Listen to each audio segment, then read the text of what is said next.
Salman F Rahman এবং আইনমন্ত্রী গ্রেপ্তার হয়েছেন, সেটাতেও নিশ্চয়ই আপনি সুশাসন আশা করবেন। প্রথমত যে এই দুজন দ্বারা আমার রাজনৈতিক ক্যারিয়ার, একদম আওয়ামী লীগের সঙ্গে আমার সম্পর্কটা ইতি ঘটেছে এই দুজনের কারণে। এবং সালমান এফ রহমান সাহেব একটা মিথ্যা মামলা করেছেন, আর সেই মিথ্যা মামলায় সালমান এফ রহমানের পক্ষে যিনি আইনজীবী ছিলেন তিনি আনিসুল হক। এই দুজনের কারণে আমাকে জেলে যেতে হয়েছে। কিন্তু তারপরেও আল্লাহর হস্তে বলছি, তাদের এই যে পরিণতিটা আমাকে খুব কষ্ট দিচ্ছে এবং দিয়েছে।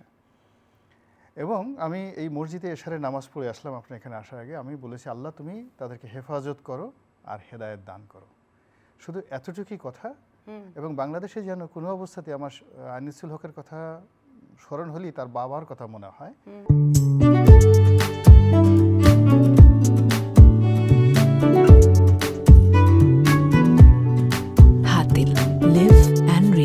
সিরাজুল হক, one of the eminent criminal expert in the Asian subcontinent. তো এত বড় একটা মানুষের সন্তান আজ তার এই অবস্থা। কিংবা সালমান এফ রহমান সাহেবের বাবা ছিলেন ফজলুর রহমান, পাকিস্তান সেন্ট্রাল গভর্নমেন্টের বাণিজ্য মন্ত্রী ছিলেন। এবং 80-র দশকে বাংলাদেশে পুরো যে কর্পোরেট কালচারটা যিনি তৈরি করেছেন সালমান এফ রহমান, মানুষ তখন সরকারি চাকরি বাদ দিয়ে ব্যাকসিমকোতে চাকরি করার স্বপ্ন দেখত 80-র দশকে।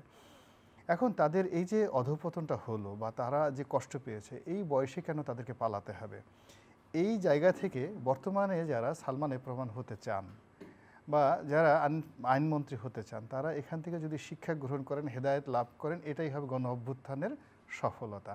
তারা যেহেতু আইনের কাছে এখন বন্দী, তাদের ব্যাপারে কোনো বিষোদ্গার করার, নেতিবাচক কথা বলার কোনো দরকার নেই, প্রয়োজন নেই, এবং আমার রুচিতেও বাধে। আমি বরং তাদের জন্য দোয়া করি। কারণ ওনারা যেটা কথা হলো যে আপনি বলছেন আপনার ব্যক্তিগত জীবনের তিক্ততা আছে, কারণ এই দুই ব্যক্তি আপনার রাজনৈতিক জীবনকে তিক্ত করে দিয়েছিল। সুতরাং আপনি হয়তো এখানে এসে একজন গুণী মানুষ, সম্মানিত রাজনীতিবিদ, আপনি আপনার ব্যক্তিগত তিক্ততার কথা বলছেন যে কী কী অন্যায় হয়েছিল, এবং আরও অনেকে যারা হয়তো এসে বলতে পারছে না, তারাও তো জানে যে তিনারা কী কী করেছিলেন। তো সেই জায়গা থেকে হয়তো সব মানুষই বলছে আজকে পালাবি কোথায়, এই তো। না, সেটা হোক, বাট আমি তবুও তাদের জন্য ন্যায় বিচার প্রার্থনা করি। তারা যেন কোনো অবস্থাতেই অবিচারের শিকার না হয়, জুলুমের শিকার না হয়, অত্যাচারের শিকার না হয়। তারা যে অন্যায় করেছে, ওই অন্যায়গুলো শাস্তি যেন তারা আইনগত কাঠামোর মধ্যে পায়।